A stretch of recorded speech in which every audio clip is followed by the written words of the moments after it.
বন্ধুরা, তোমাদের এই পড়াশুনোর যে পিরিয়ডটা এখন চলছে, তো এই টোটাল পিরিয়ডের মধ্যে একটা বিশেষ টপিক, যেটা আমি নিজের বেলাতেও বেশ ফেস করেছিলাম, তোমাদের বেলাতেও বেশ কিছু জনের মধ্যে এটা দেখি, সেইটা নিয়ে কিছু কথা আজকে তোমাদেরকে বলি। থিওরিটা হচ্ছে, আমি সব জানি, আমি যেটা জানি সেটাই ঠিক, বাকি যারা জানে সেটাই ভুল। আমি অনেকটা শিখে এসে এখানে এসেছি, তাহলে আপনি যেটা বলছেন তার থেকে আমি বেটার জানি, বেটার এক্সপ্লেন করতে পারি বা বেটার এই ধারণাগুলো সত্যি হতে পারে। এই যে আমি জানি আমি এটা আরও বেটার এক্সিকিউট করতে পারি, এই ধারণাগুলোর মধ্যে হয়তো ভুল কিছু নেই, কিন্তু কোথাও একটা, আমি যখন শিখতে যাচ্ছি একটা জিনিস, আমি যখন একটা জিনিস এক্সিকিউট করতে যাচ্ছি, সেইখানে এই ধারণাটা অচল, এই ধারণাটা চলবে না। কীরকম? আমি একটা ইনস্টিটিউটে ক্লাস করতে যাই বা কোনো একজনের কাছে টিউশন পড়তে যাই। সেই ভদ্রলোক বলছেন বা ভদ্রমহিলা বলছেন যে, বাবু তুমি কাল থেকে দর্পণ বলে, প্রতিযোগিতা দর্পণ একটা ম্যাগাজিন আছে, সেটা পড়ো। আমি আমার ক্লোজ ফ্রেন্ডদের সাথে আলোচনা করে দেখেছি, ওরা সবাই অ্যাচিভার্স বা যে কোনো অন্য একটা ম্যাগাজিন পড়ে। নামে যেও না, আমি কোনো পত্রিকার সমালোচনা করছি না বা কোনো পত্রিকার বেটার কোনোটা খারাপ এরকম কিছু বলছি না। সো ধরে নাও টিচার ভদ্রলোক তোমাকে বলেছে তুমি এক্স পড়ো, আর তুমি বন্ধুদের সঙ্গে যে আলোচনা করে জেনেছো সেখানে তুমি ওয়াই পড়ো। তো পয়েন্ট হচ্ছে, হতেই পারে এক্সের ইনফরমেশান ওয়াইয়ের থেকে বেশি, এটাও হতে পারে ওয়াইয়ের ইনফরমেশান এক্সের থেকে বেশি। তো পয়েন্ট হচ্ছে, যতক্ষণ পর্যন্ত না তুমি সেটা পরীক্ষা করে দেখছো, তুমি নিজে যতক্ষণ না ফেস করছো, ততক্ষণ পর্যন্ত এটা সিদ্ধান্ত নিও না কি তুমি যেটা জানো সেটাই ঠিক। তুমি যে প্রিপারেশন পদ্ধতি চালাচ্ছ, হতে পারে সেটা নেট থেকে বিভিন্ন কোশ্চেন দেখে তুমি কোশ্চেনগুলো সলিউশন করছো খাতাতে, সেটা বই পড়ে সলিউশন করে তুমি সেটা মুখস্থ করে চলে যাচ্ছ। হতে পারে তোমার প্রিপারেশনের মধ্যে যে জেনারেল নলেজ বা জিকে পার্ট যেটা রয়েছে, যেটা অ্যাকচুয়ালি সিভিল সার্ভিস, মানে আমি বলতে চাইছি যে ফুল ফল নাম দেশ, বইয়ের নাম, অমুক তমুক, শুধুমাত্র এইগুলো, বিভিন্ন টাইপের ডান্স, ফোকস, তো এগুলো ইম্পর্ট্যান্ট। তুমি ভাবছো এগুলো হার্ট অফ দি প্রিপারেশন। আরেকজন কেউ তোমাকে বলছে না, তুমি ইতিহাস, ভূগোল, অমুক তমুক, ইকোনমিক্স, পলিটি, অঙ্ক দিয়ে এগুলো ভালো করে পড়ো। তো অনেক লোক অনেক রকম থিওরি আমাদেরকে দেয়। এটা খুব প্রয়োজনীয় কি, যে লোকটা এই ফিল্ডে রয়েছে এবং এই ফিল্ডে এক্সিকিউট করে সফলতা পেয়েছে অ্যাজ আ টিচার অথবা অ্যাজ আ ক্যান্ডিডেট, তাদের যে বক্তব্যগুলো তোমাদের কাছে যাচ্ছে বা পৌঁছচ্ছে, সেগুলো তোমরা অ্যাটলিস্ট একবার দুবার নিজে ফলো করে দেখো সেটা ঠিক হচ্ছে কি হচ্ছে না।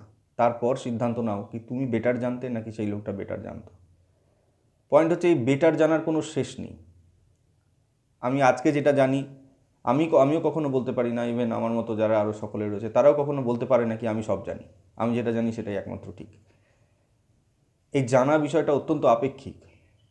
আমরা কটা বই পড়ে নিই একটা গোটা জীবনে? 2000, 3000। সেটা নিয়ে নিশ্চয়ই গোটা যে পৃথিবী আছে সেটা আমরা জেনে যাই না।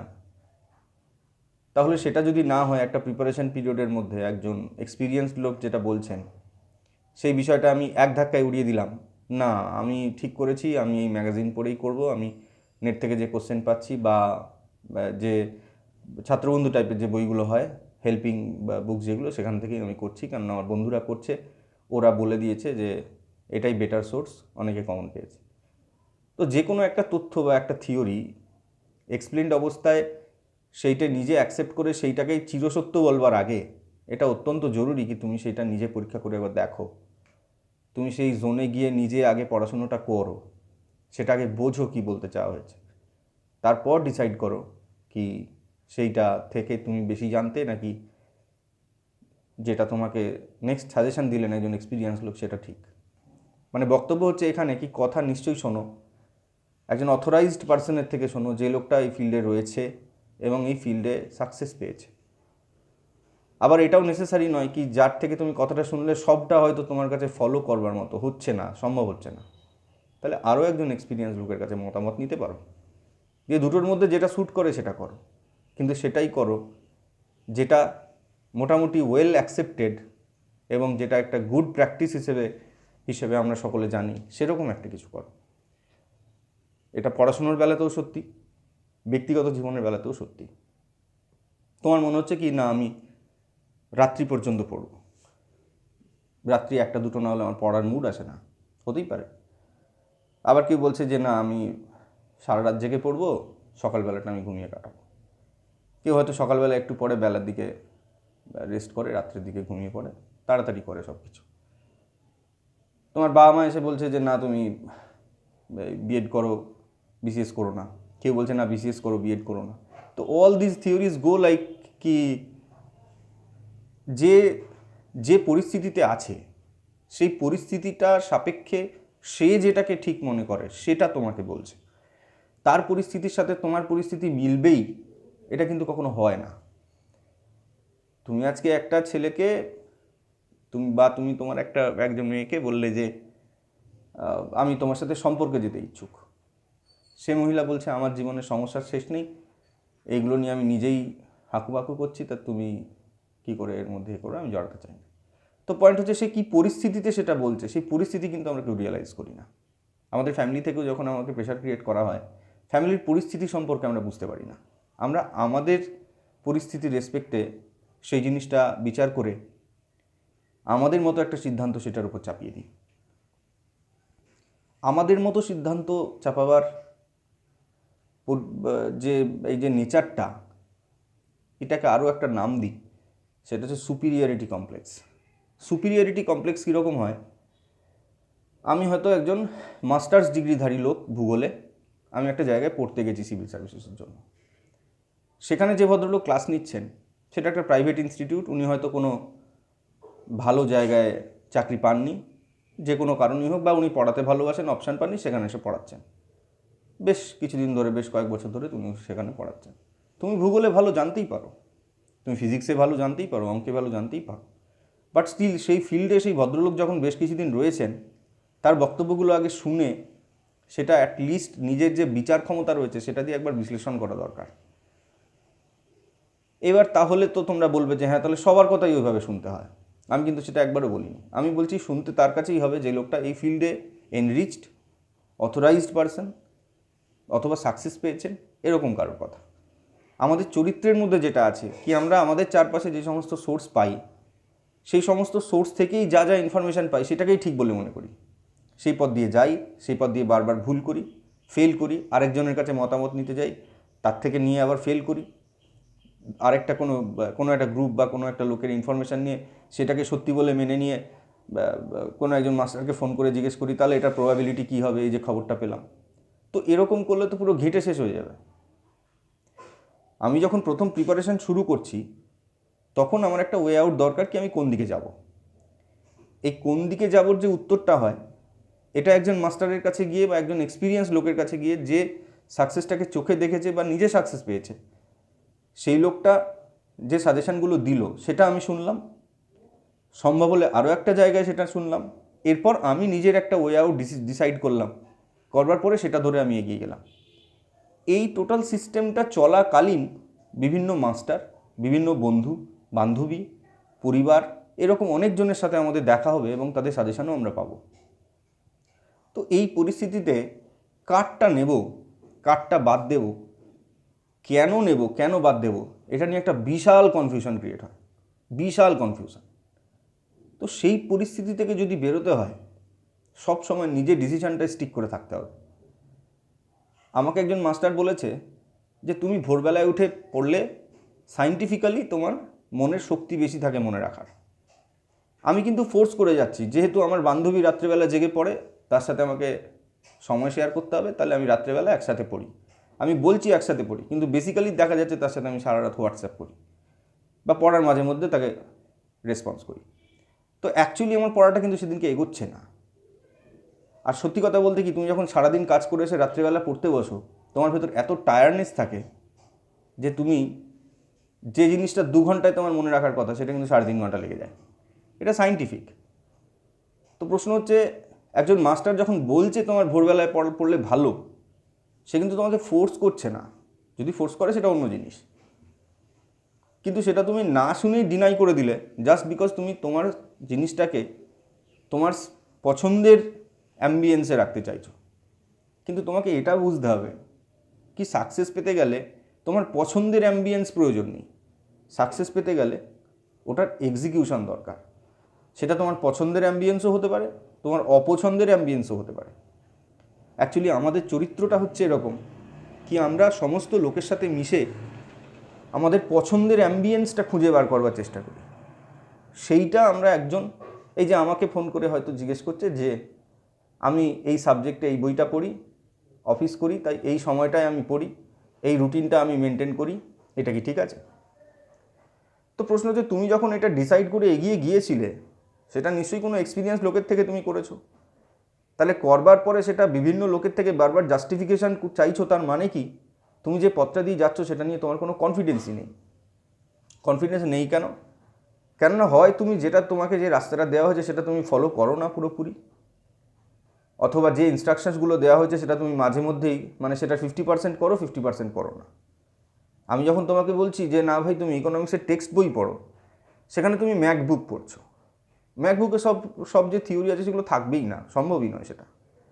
ম্যাকবুক থেকে যে থিওরিগুলো পাওয়া যায় সেটা রিসেন্ট আপডেটস এই অবধি ঠিক আছে, কিন্তু আমি যেহেতু তোমাকে টেক্সট বইয়ের কথা বললাম সেটা ইংরেজিতে আছে, তোমার ইংরেজি পড়তে সমস্যা, তুমি আরেকজনকে জিজ্ঞেস করলে ফোন করে আমার মতো কি আমি এটা ইংরেজিতে অসুবিধা হয় সেই কারণে আমি অমুক লেখকের বা অমুক ম্যাকবুক পড়ি, এটা কি ঠিক হচ্ছে?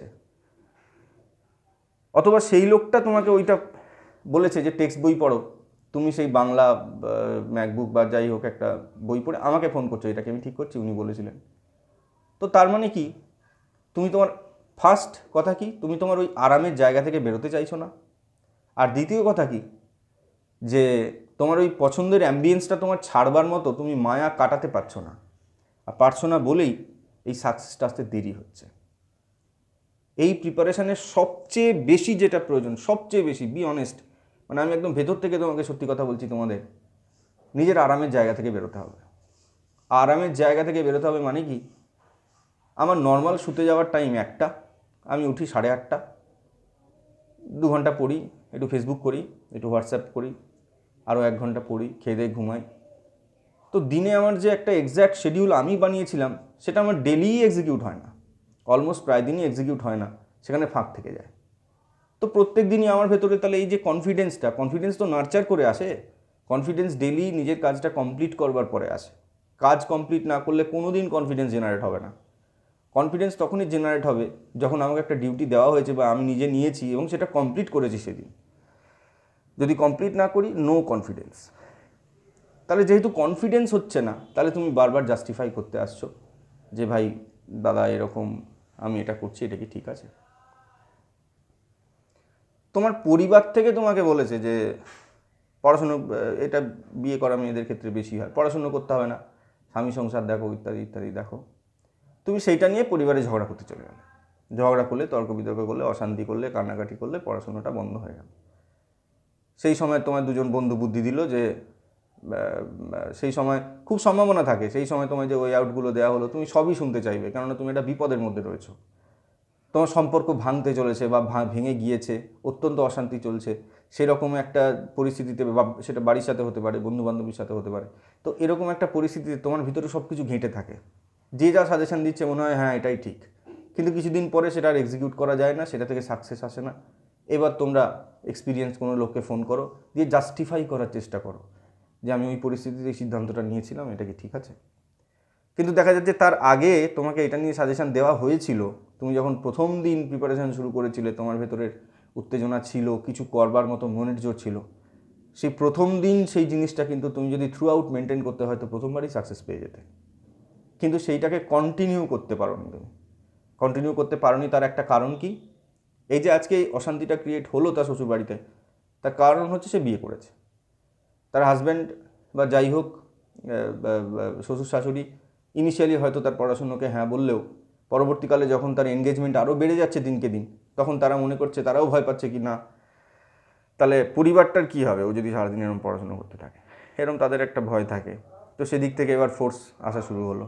কিন্তু এটা মনে রেখো, তুমি যদি তোমার এইমে স্টিক করে বসে থাকো, তোমার বডি ল্যাঙ্গুয়েজ যেটা আছে সেখানে যদি তোমার সিভিল সার্ভিস লেখা থাকে, তোমার চোখ দেখলে ধরা যাবে তুমি পড়ছো কি পড়ছো না, তুমি প্রিপারেশান নিচ্ছ কি নিচ্ছ না, তুমি সিরিয়াসলি হচ্ছে গিয়ে নিজেকে এক্সিকিউট করছো কি করছো না।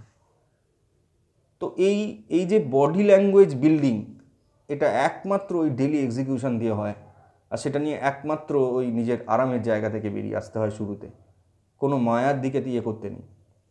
আমার ব্যক্তিগত জীবনে এরকম অভিজ্ঞতা ছিল। আমি নিজে হয়তো উঠতাম 9:30 10টার সময়, একটা যখন আমি চাকরি করতাম 9:30টায় উঠতাম টিসিএসে, 10:30টায় খেয়ে বেরিয়ে যেতাম, 12টায় ঢুকতাম, রাত্রি 10টা 10:30 অবধি আমাদের সার্ভিস ছিল, 12:30টায় বাড়ি আসতাম, আবার 10টা অবধি ঘুমোতাম। তো এটা আমার শিডিউল ছিল, তখন কিছুই তো পড়া হতো না, বুঝতে পারছো। তার মানে আমার যে ডেলি রুটিনটা হচ্ছে সেটা 12:30 1টা থেকে শুরু হচ্ছে, 9টায় গিয়ে শেষ হচ্ছে, আবার সারাদিন চলছে, এইভাবে চলছে। তো যখন আমি প্রিপারেশান শুরু করলাম এখানে একজন ডাক্তারদার পরামর্শে, আমি এই পুরো রুটিনটা বদলে ফেললাম। বদলে কীরকম হলো, সকালটা শুরু হলো 5টা থেকে, সেই জিনিসটা চললো দুপুরবেলা 1টা 1:30 অবধি, তারপর দুপুরবেলা 1 ঘন্টা বিশ্রাম, আবার সন্ধ্যে থেকে রাত্রি 10টা 10:30 অবধি, 11টার মধ্যে শুয়ে পড়া। তো প্রথম 7 দিন অত্যন্ত কষ্ট, প্রচণ্ড সমস্যা। তো তারপরে আস্তে আস্তে অভ্যেস হয়ে গেল, তারপর আস্তে আস্তে জিনিসটার সাথে মানিয়ে নিতে শুরু করলাম। তো আমি যখন পড়তে যেতাম কোনো একটা ইনস্টিটিউটে বা কোনো একজন মাস্টারের কাছে, প্রাইমারিলি মনে হতো কি আমি তো 3 বছর সার্ভিস করে এসেছি, বা 2টো ইন্টারভিউ দিয়ে এসেছি, কী আর হবে, আমি পেরে যাব। তো এই যে ধারণাটা, এটা আমার সবচেয়ে বড় শত্রু, কি আমি নতুন শিখতে না করে দিচ্ছি। আমি অ্যাকসেপ্ট না করলেও এটা বাস্তব জিনিস, কি আমি ওই পরিস্থিতিতে নিজের সুপিরিয়রিটি জাহির করছি, আমি আপনার থেকে বেশি জানি, আমি ঠিক পারবো। কিন্তু সেটা যদি আমার হতোই, আমি যদি সব জানতাই হতাম, তাহলে আমি কারো সাহায্য ছাড়াই পাস করে যেতাম, নিজের পলিসিতেই পাস করে যেতাম। তাহলে এই ধারণাটা একদমই ঠিক নয়, কি তুমি একটা জায়গায় গিয়ে তুমি যেটা জানো সেটাকে এস্টাবলিশ করে বারবার, যেটা তোমাকে দেওয়া হচ্ছে তুমি সেটাকে অ্যাকসেপ্ট করছো না। আই এম নট সেইং কি যে যা বলছে সেটা তোমাকে মেনে নিতে হবে, কিন্তু যে যেটা বলছে নিশ্চয়ই তার পেছনে কোনো কারণ আছে, সেটা একটু অ্যানালিসিস করো। এটা যদি না করো অত্যন্ত বিপদ, মানে খুবই সম্ভাবনা আছে কি তুমি একটা থিওরি নিয়ে একবার ফেল করবে, দ্বিতীয় থিওরি নিয়ে আরেকবার ফেল করবে। তো এই ফেল করতে করতে তোমার ভেতরে একটা ডিফেন্স ক্রিয়েট হয়ে যায়, একটা হচ্ছে প্রতিবাদী ক্রিয়েট হয়ে যায়, কি যা হয়ে যাক, আমি জানি, আমি সব জানি, যেহেতু আমি 2বার পরীক্ষা দিয়েছি আমি জানি। এরকম ক্যান্ডিডেটও আমি দেখেছি 3-4বার পরীক্ষা দিয়ে পাশ করেনি, আমার কাছে পড়তে এসছে। পড়তে আসার পরে আমি যখন তাকে নতুন সেট অফ সাজেশনস দিলাম, সে বলছে হ্যাঁ স্যার এগুলো তো জানি, এগুলো আমি পড়েছি, এইভাবেই করতাম। তো আলটিমেটলি যখন তার পড়াশুনোটা শুরু হলো, সে যখন হচ্ছে পরীক্ষা দেওয়াগুলো শুরু হলো, তখন দেখা যাচ্ছে সেখানে 1000টা গলদ থেকে যাচ্ছে। কীরকম, পরীক্ষা তো সে দিল, কিন্তু পরীক্ষা দেওয়ার পরে বাড়ি গিয়ে কখনো কোশ্চেন অ্যানালিসিস করে না। তার মানে কি, পরীক্ষার যে কোশ্চেনগুলো এসেছিলো সেটা যে আমি জানি না, সেটা সে বই থেকে বার করতে হবে, সে অ্যানালিসিস করে না। সে কতগুলো কোশ্চেন এসেছিলো, সেখানে কতগুলো নেগেটিভ খেয়েছে, সেটা নিয়েও সে অ্যানালিসিস করে না। মানে তার কাছে কোনো হিসেব নেই কি স্টেপ বাই স্টেপ তার পারফরমেন্স কোন দিকে যাচ্ছে। সে এটুকু জানে কি তাকে ম্যাকবুক পড়তে হবে, একটা টেক্সট বই পড়তে হবে, গিয়ে পরীক্ষা দিতে হবে, দ্যাটস ইট। তাহলে এই যে প্রিপারেশন পিরিয়ডে এই যে একটা পয়েন্ট থেকে গেল, যেটা তাকে বারবার বলা সত্ত্বেও সে ইমপ্রুভ করছে না, সে কিন্তু আবার ফেল করবে। তো পয়েন্ট হচ্ছে, যখন একটা ইনস্ট্রাকশন তোমাকে দেওয়া হচ্ছে, উইদাউট অ্যানালাইজিং দিস ইনস্ট্রাকশান, তুমি সেটাকে ডিনাই করতে পারো না। তুমি যদি তোমার ইনস্ট্রাকশানে এতদিন ফেল করে থাকো, তারপরেও যদি তুমি সেটাতে স্টিক করে বসে থাকো, আমি এখান থেকে সরবো না, আমি যেটা জানি বেটার জানি, আপনি জানেন না, তাহলে কিন্তু কেউ তোমাকে সরিয়ে আসতে পারবে না। আরেকটা চরিত্র থাকে যেটা অত্যন্ত দুঃখজনক, যে একজন যখন পড়তে আসে বা একজন যখন প্রিপারেশান নিতে আসে, সেই প্রিপারেশানটা বাই হার্ট সে নিতে আসে না। ম্যাক্সিমাম কেসে সে প্রিপারেশানটা নিতে আসে এই কি আর কোনো চাকরি নেই, আর কোথাও রিক্রুটমেন্ট হচ্ছে না, সো ডব্লিউবিসিএস দেবো, ঠিক আছে নতুন করে পড়াশোনা শুরু করবো। কিন্তু তার ভেতরে সেই আর্জটা থাকে না, তার ভেতরে সেই জ্বালিয়ে দেবো মেন্টালিটিটা থাকে না, যে আমি শুরু করব, আমাকে শুরু করতে হবে বিকজ অফ মাই সেলফ, আমার নিজের জন্য আমাকে শুরু করতে হবে, আমার একটা আইডেন্টিটি ক্রাইসিস চলছে, আর এটা আমাকে শেষ করতে হবে। আর এই কন্টিনিউটিটা বজায় রাখতে হবে, কি আজকে আমার ইন্টারেস্ট যেটা রয়েছে এটা 7 দিন 15 দিন রইল, 15 দিন বাদে ইন্টারেস্ট কিন্তু বদলেও যেতে পারে, কারণ আমি ভেতর থেকে যেটা চাইনি, প্র্যাকটিক্যালি ভেতর থেকে এই যে চাওয়াটা আমি বলছি, যে নিজের পায়ের তলায় জমি না থাকা অবস্থায় শূন্য থেকে শুরু করে সব কিছু নতুন করে করা, এই জিনিসটার জন্য হয়তো জীবনে একটা আঘাত দরকার। কি এটা নাশ হচ্ছে যে পায়নি, যে সেই যন্ত্রণাটা ফেস করেনি, তার ভেতর থেকে এতটা আর্জ সাধারণত আসে না, অনেক ক্ষেত্রে আসে। কিন্তু সেটা যখন তোমার উপর ইমপ্ল্যান্ট করা হচ্ছে, কোনো মাস্টার বা কোনো এক্সপিরিয়েন্স লোক তোমার উপর বলতে চাইছে ভাই তুমি এভাবে চলো, তোমার ভিতরে সেই আর্জটাকে জাগাও, যে কারণে তুমি ফার্স্টে প্রিপারেশনটা শুরু করেছিলে সেই কারণটাকে চেনো। তুমি 15 দিন প্রিপারেশান নেওয়ার পরে যখনই প্রেশার ক্রিয়েট করতে শুরু করলাম আমরা যে এই টাইম এটা শেষ করতে হবে, তখনই তুমি আস্তে আস্তে জিনিসটা থেকে সরে যেতে শুরু করলে। তখন থেকে মনে হচ্ছে যেন প্রিপারেশানটা আমাদের, তোমাদের নয়। প্রিপারেশানটা অলওয়েজ তোমাদের। সেই প্রিপারেশানে এগিয়ে চলবার জন্য অলওয়েজ তোমাদেরকে এক্সিকিউট করতে হবে। আমাদের ভূমিকা শুধুমাত্র তোমাদেরকে ফেসিলিটেট করা, সেই যাত্রাটার মধ্যে যাতে কোনো বাধা না আসে বা যাত্রাটা আরও ভালো কীভাবে হয় সেটা যখন করতে যাচ্ছি, তুমি নিজেকে মানে ডিফেন্সে রেখে দিয়ে বলছো যে ডিফেন্ড করছো সেটাকে, আমি যেটা জানি বেটার জানি, আমি এইভাবে করব, আমি আমার পলিসি বদলাবো না, এরকম একটা মেন্টালিটি নিয়ে তুমি এগিয়ে যাচ্ছ। তাহলে বাইরের এই সমস্ত ইনস্ট্রাকশনসগুলো তোমার উপর একটা ভারী বোঝার মতো মনে হবে, তোমার প্রিপারেশনটার উপর ঘেন্না ধরে যাবে। যতদিন না মনের কথা শুনবে, যতদিন না এটা বিশ্বাস করবে তুমি কি চাও এবং সেদিকেই তুমি যাচ্ছ, ততদিন পর্যন্ত এই ডিফেন্স থেকেও তুমি সরে আসতে পারবে না। আর এই বিরাট বড় শত্রু যে সুপিরিয়রিটি কমপ্লেক্স, আমি বেটার জানি, আমি অনেক জীবন দেখেছি, আমি অনেক সমস্যা ফেস করেছি, আমার অনেক গিয়ে বাধা ছিল জীবনে, আমার দুটো খুব বড় বড় ব্রেকআপ হয়েছে, রিলেশন পর্যন্ত আমার চলে গেছে আমাকে ছেড়ে, আমার থেকে বেশি যন্ত্রণা কেউ পায়নি, একদম ফালতু কথা। তোমার থেকে অনেক 1000 টাইমস খারাপ পরিস্থিতিতে লোকে পড়াশুনো করছে এবং করবে। ইভেন আমার জন্যও তাই, আমার থেকে 1000 টাইমস খারাপ পরিস্থিতিতে লোকজন পড়াশুনো করেছে এবং করবে। তো তারা তো ডিফাইন করতে আসছে নাকি তারা বেটার জায়গায় রয়েছে। তাহলে এই যে আমি জানি আর কেউ জানে না, এবং আমি যেহেতু জানি তাই ও কি বলছে আমার কিছু যায় আসে না, আমি আমার আরামের জায়গা থেকে বেরোবো না, এই জিনিসগুলো বদলাতে হবে।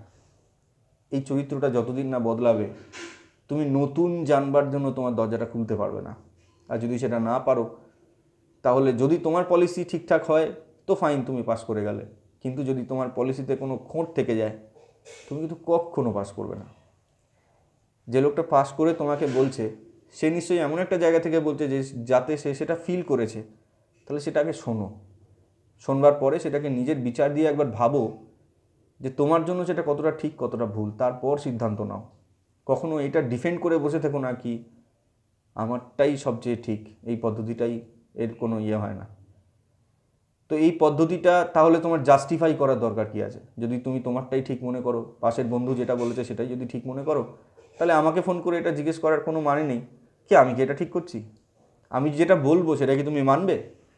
সেটা মানার মতো পরিস্থিতিতেও তো তুমি নেই। তাহলে আমার কাজ কি? তুমি যে থিওরিটা আমাকে দিচ্ছ শুধু সেটাকে অ্যাকসেপ্ট করে বলা, হ্যাঁ হ্যাঁ তুমি ঠিক করছো, কিন্তু আমি কেন বলবো? এটা তো আমার ব্যক্তিগত কোনো প্রফিট নেই। আমার যদি মনে হয় সেখানে ভুল আছে, তো ভুল সেখানে আছে, নিশ্চিত আছে। কোনো দেখো, এই ওপেন জায়গায় তোমাদের সমালোচনা করি বা পদ্ধতিগুলো সমালোচনা করি, কারণ এর পেছনে আমার কোনো প্রফিট নেই। যদি সেটা থাকতো, আমি তেল মারা পলিসিতে চলতাম, যে তোমরা যেটা করছো ঠিক হবে, এভাবেই হবে, আর একটু এভাবে জুড়ে দাও। মাখন লাগানো কথা দিয়ে কখনো লোকের ডিফেন্স ভাঙা যায় না। আর যে ডিফেন্সে হাজারখানা খোঁট রয়েছে না, সেই ডিফেন্স ভগবানও এসেও ভাঙতে পারবে না। যদি তোমার মধ্যে ভুল থাকে সেটা অ্যাকসেপ্ট করো, অ্যাকসেপ্ট করে যেটা ঠিক মনে হচ্ছে জাস্টিফাই করো, 2-3টে অ্যানালিসিস করো, দিয়ে সেই দিকে এগিয়ে চলো। কখনো এই ডিফেন্ড করে বসে থেকো না, তুমি যেটা করছো পৃথিবীতে এর থেকে বড় সত্যি হয় না। তো সেই কারণে যদি কেউ তোমার সমালোচনাও করে, যদি মনে করে তোমার পদ্ধতির বিরুদ্ধে কেউ কিছু বলছে, অল অফ এ সাডেন সেটাকে ডিনাই করে দেওয়ার আগে সেটাকে একবার নিজের ভাষায় বিচার করো, নিজে অ্যানালিসিস করো, এরপর সেটাকে এক্সিকিউট করে দেখো। একজন এক্সপিরিয়েন্স লোকের কাছে তুমি গেছো, একজন টিচারের কাছে গেছো বা একজন পাশ করা লোকের কাছে গেছো, সে যেগুলো বলছে ভালো করে শোনো, শুনবার পরে নিজে সিদ্ধান্ত দাও বা তুমি নিজে কী করছো সেটা জানাও। সেই কথা শেষ করবার আগে মন্তব্য করতে যেও না, বিকজ তুমি তোমার থিওরি জাস্টিফাই করতে যাওনি সেখানে, তুমি তার থিওরি শুনতে গেছো। শোনার পরে নিজের সাথে বিচার করো, তারপর এগিয়ে চলো। সো ফ্রেন্ডস, আশা করি এই পয়েন্টটা ক্লিয়ার করতে পেরেছি কি প্রিপারেশনে থাকতে গেলে আমাদের মেন্টালিটি যেটা রয়েছে সেটা অনেকটা বেশি কনভিনিয়েন্ট হওয়া উচিত, অ্যামিকেবল হওয়া উচিত, সেই বিষয়টা নিয়ে অ্যাকসেপ্টেবিলিটি থাকা উচিত।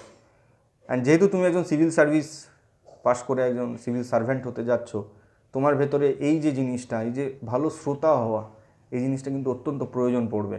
সেখানে শুধুমাত্র নিজের পলিসিই খাটবে, বাকি সমস্ত কলিগের পলিসি ভুল, এই থিওরি কিন্তু চলবে না। তখন তোমরা হয়তো মানতে বাধ্য হবে, কেননা ওপর মহলের প্রেশার থাকবে। So different thing that is, হয়তো আমি একটু অন্যদিকে চলে গেলাম, বাট আলটিমেটলি ডিসিশান যেটা নিচ্ছ সেটা ঠিকঠাক করে নাও। আর যখন ডিসিশানটা নিচ্ছ তোমার যে এক্সপিরিয়েন্স লোকজন যে কথাগুলো বলেছে সেটা একটু ভালো করে রিয়েলাইজ করে তারপর ডিসিশনটা নাও। সবসময় নিজের পয়েন্টে স্টিক করে থেকে ইঁড়ে তর্ক করো না, তাহলে কিন্তু কপালে ফেল নাচছে। যাই হোক, ভালো করে পড়ো। আমরা শিগগিরই ইন্ডাস্ট্রির যে সেকেন্ড পার্ট সেটা নিয়ে ভিডিও নিয়ে আসবো।